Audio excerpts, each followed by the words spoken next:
बोट त ठुल्ठुलो रहेछ है यो ठुल्ठुलो एकदम छिटै बस्ने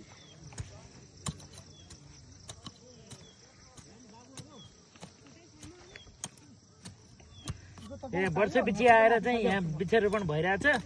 किपसँग चाहिँ आबद्ध भएको चाहिँ 15 वर्ष भयो तर मेम्बरै भयो चाहिँ 20 वर्ष भयो तर हामी प्रत्येक वर्ष चाहिँ वृक्षारोपण गर्न हिँडिरहेछौँ यहीँ आएको पनि यो तेस्रो वर्ष हो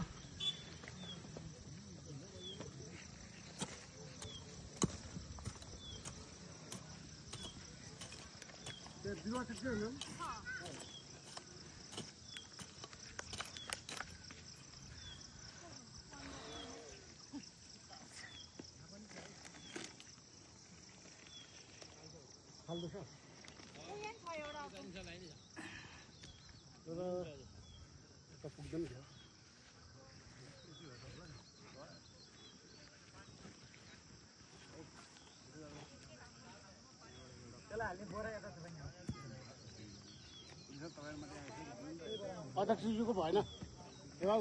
अध्यक्षज्यू त्यहाँ बिग्रिनु भएको त्यसलाई कट गरेर अर्को बनाइदिनु